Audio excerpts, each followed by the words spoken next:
So we continue our seminar with the third talk by Rustam Sadykov on EvoKex. So just welcome.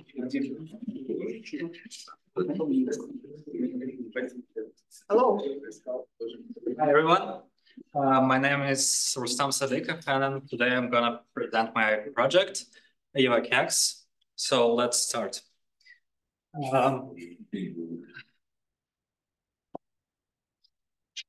Here is a short outline of my presentation. First, it will be a small introduction, then I'll review some background, and then we move on to the to the idea of the EvoKex and its results.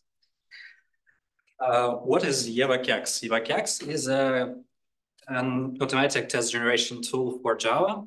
It combines two different tools, EvoSuite and Kex.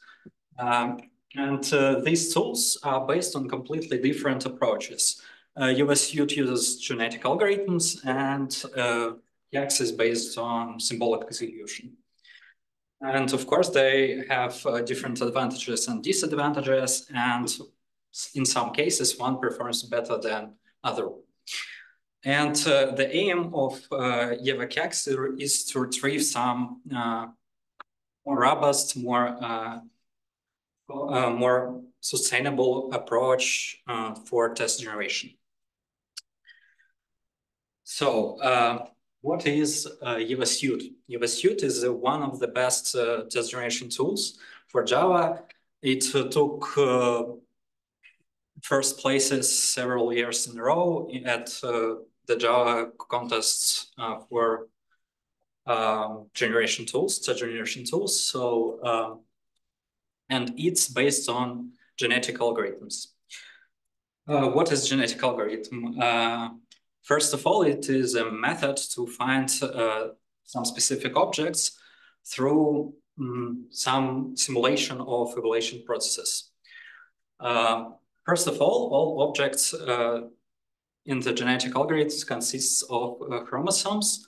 For example, in EvoSuite, objects are test cases, and chromosomes are Java statements. For example, Java function invocations or variable declarations. Then we should have some fitness function that somehow evaluates objects. And it could be, for example, line coverage in our case. And also we have some genetic operators, crossovers, and mutation. Crossover is a way to exchange and combine chromosomes between several objects. For example, as we can see on the slide, it just takes some chromosomes, some Java statements from the one object, one test case, and one from another one.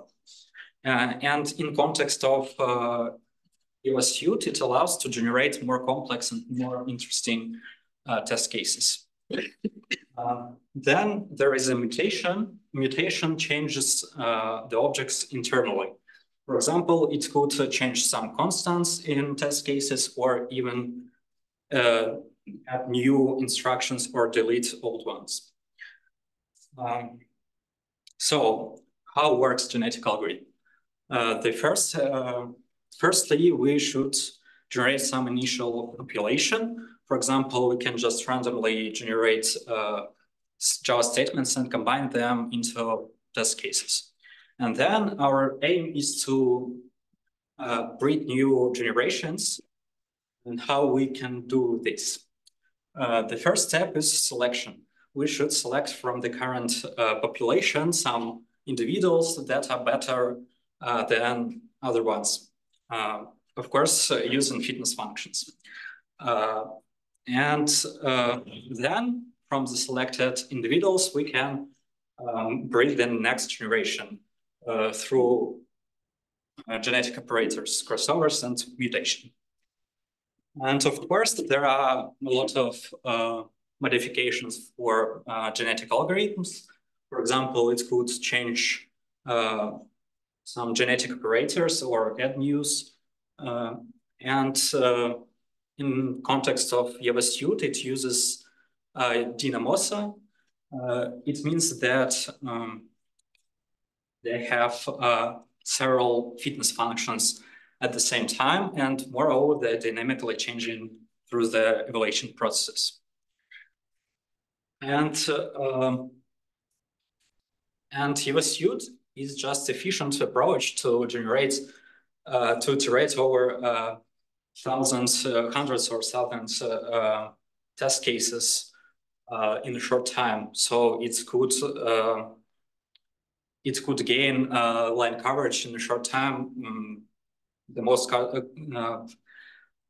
just covers a lot of lines in a short time.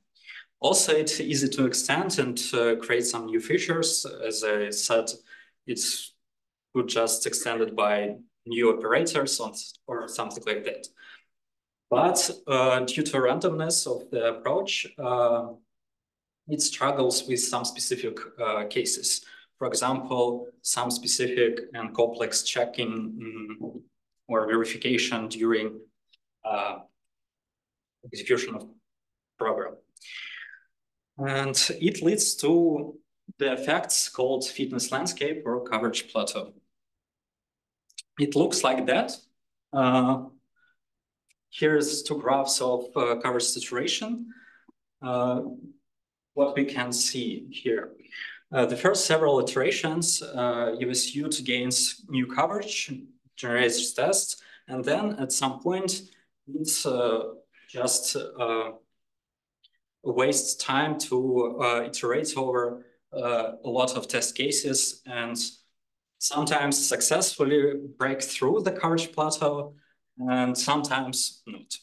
So that is a big problem for JavaSuite because the main core feature of JavaSuite is effectiveness and efficiency, and this effect just kills this core.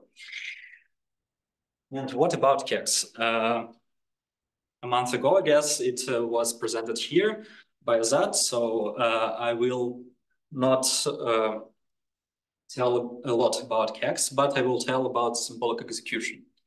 What is symbolic execution? It's just a way to analyze and execute program abstractly without concrete values. So let's look at the example. Here's, for example,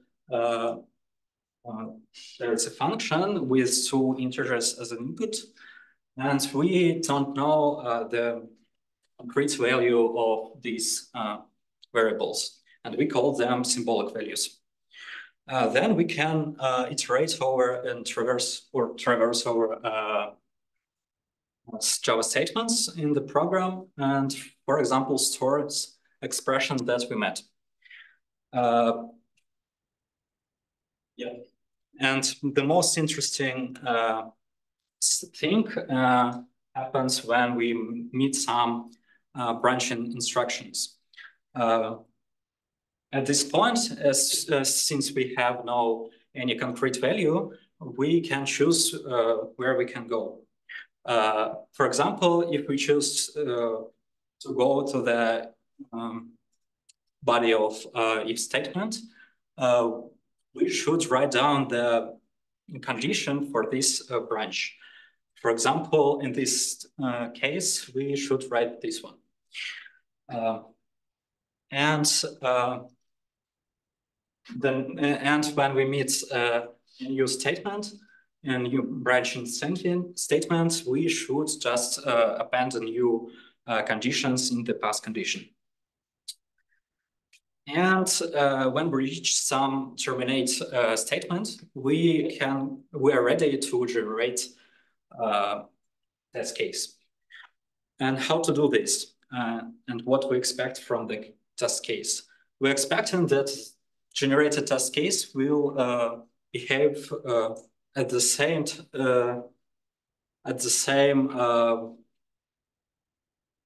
it should traverse the same instructions as we traversed earlier.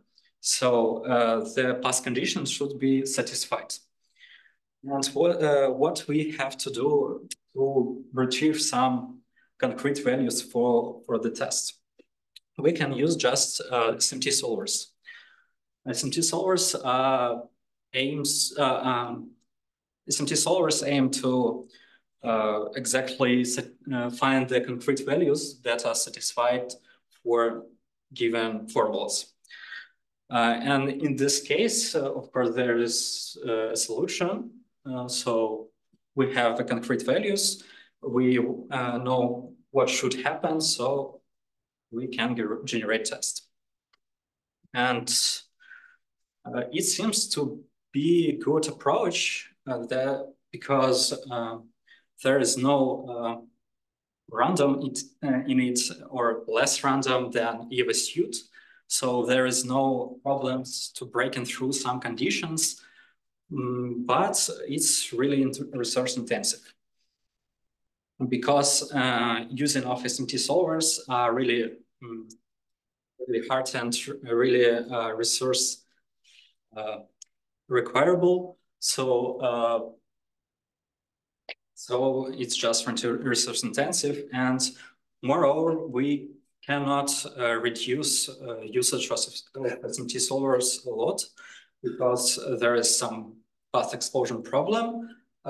It means that program could have a lot of states to traverse, and all states we should try to generate, trying to cover.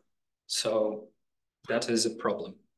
And what we can do to combine these approaches. The idea is simple.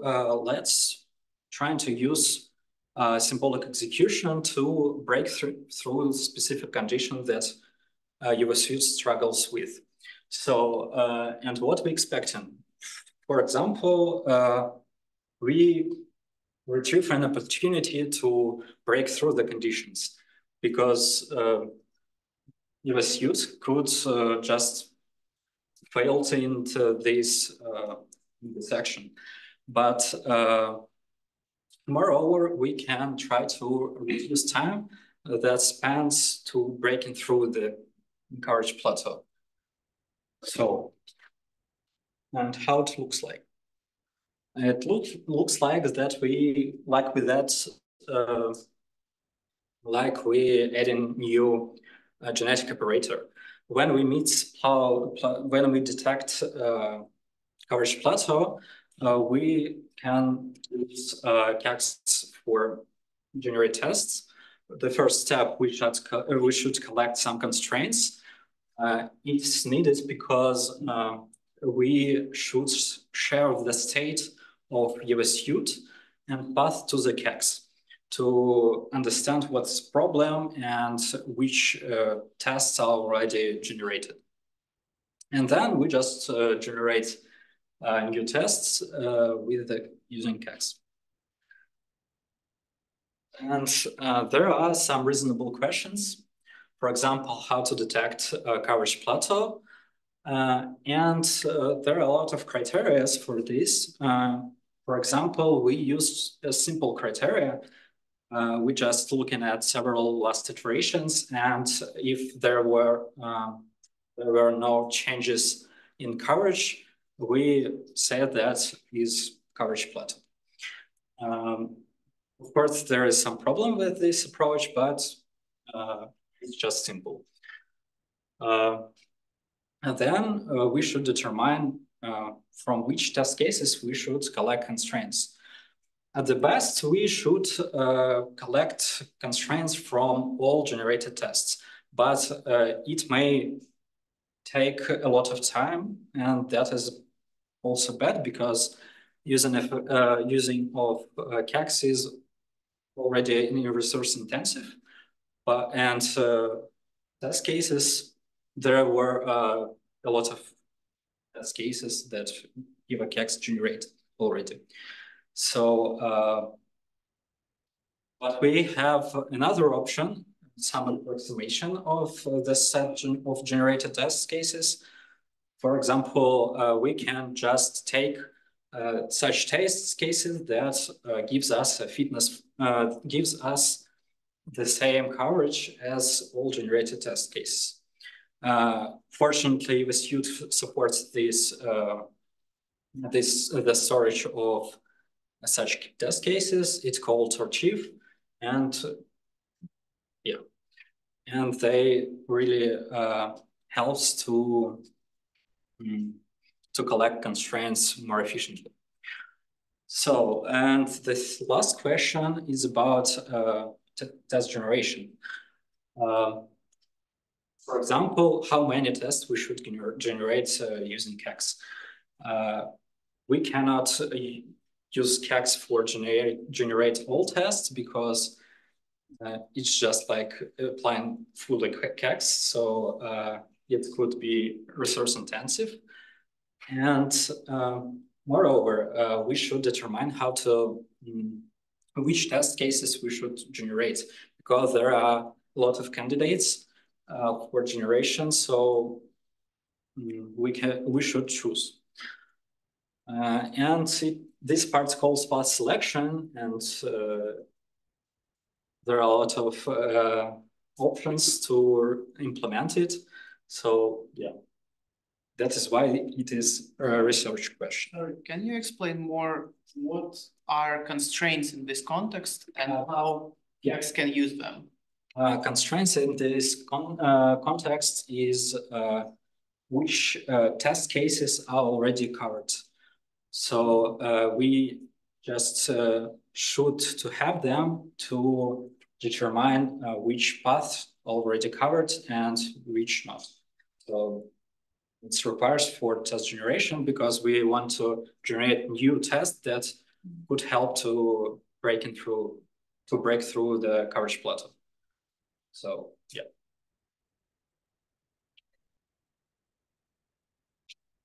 And let's move on to the results. Here is an artificial example that I created. It just computes some strange expression and checks some strange condition. And of course, EvoSuite cannot cover all instructions there. And we expected that EvoKex covering all of them. And fortunately, it does it. So it is good news, but how it works on real projects. We gathered results. We execute a lot of versions of EvoKex on the benchmarks from the SBST 2022. It contains 65 classes and from various projects like Guava or FastJSON. And here is the results. For example, either a line coverage averaged by classes and line coverage weighted averaged by classes. What does it mean? It means that this metric respects the size of classes. So the larger classes affect on the results more than smaller ones. So, as we can see, the first version of EvoKex with the simplest path selection and simple coverage detection criteria. So, and even this version gives us an improvement, a small improvement in line coverage by 1%. And if we look at weighted line coverage, we will see that it gives us more improvement. And what does it mean? It means that our approach covers and performs better on the larger classes, and it's obvious why this happened, because smaller classes are already covered by EvoSuite, so there is no improvement in such classes, but in larger ones, EvoSuite struggles with, and EvoKex helps to do it more efficiently. So, and there is also updated version of EvoKex with advanced path selection and with advanced criteria of detecting coverage plateau. And it retrieves almost 1% more, but decrease some weighted metrics. So it's also good. It means that medium-sized classes are covered better than at the first version, but there is space to improvement.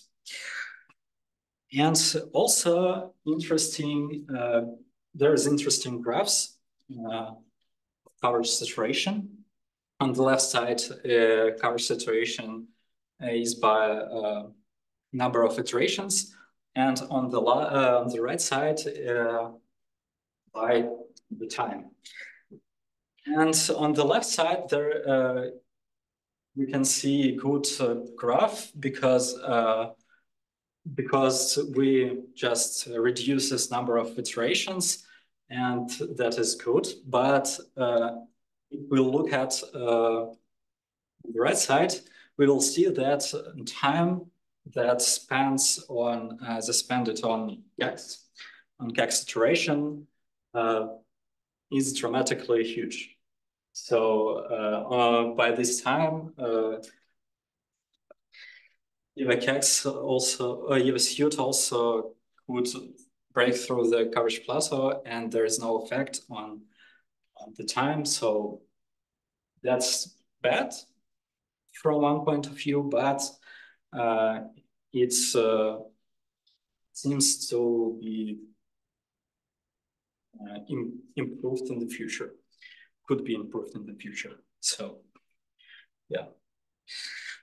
And generally, there is a small improvement of our approach. So that's good news, but not enough. And moreover, there's one more observation. Not every new test from KEX gives us directly a new coverage. And it's bad because only 17% of all KEX iterations gives us new coverage, and so break through the coverage plateau, and says a lot about the effectiveness of test generation step. And yeah, there is space to improve this approach. And the last duration is the time that KEX spends to generate new tests. It's really big, so it should be improved. And so, yeah. And here's some statements that we can improve. The first one is about constraints collection. We can combine the execution of EvoSuite and KEX collection of constraints into one process, and that allows us to retrieve all constraints from all generated test cases in EvoSuite. And it could improve our approach. I don't know how much will be improvement now, but yeah.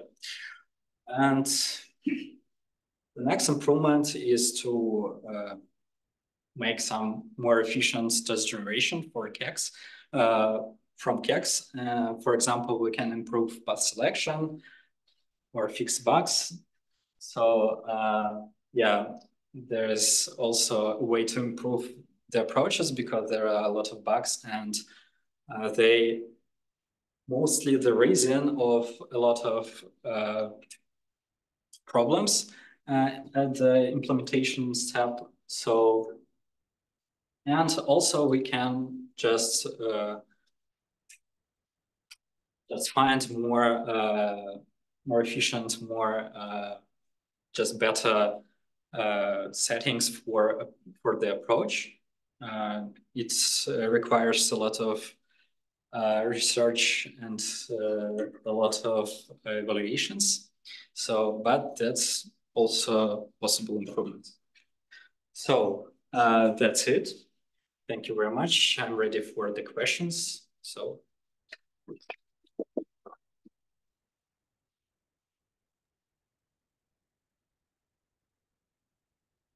Yeah, thank you for your talk. Can I ask a question? Yep. Can you go back to the slide with plots? Yeah, this one. Yeah, so you said that so here we can see that you kind of make this one kex iteration, which just significantly improve coverage, but in terms of the running time, it's still kind of the same. So, what do you think? Does this is it just like is there just a room for optimization in kex, or do you think this is kind of like fundamental constraint, like you cannot treat the universe, you still have to, spend this computational resources? Yeah, so what do you think? How do you interpret this? I guess in this, if I understand correctly, in this case, I guess that is the maximum that we can do, because there are instructions that would not be covered because of the structure of the program. So in this case, I guess that's the maximum is that. Yeah. But in some cases, other cases, for example, like this, on the right side, we can see that that there is no improvements at the end. So, but I know that there are improvements because sometimes you should break through this coverage plateau, and in such cases, symbolic execution can help to break through. So, did I answer? Yeah, I think so. Thank you. How does EvoSuite find out the information about plateau, about like line coverage? Does it? Yeah, I understand. When it generates new test, it just execute the program, but before it execute the test, but before it instrument the code. So just it executes the test. That's not. Yeah.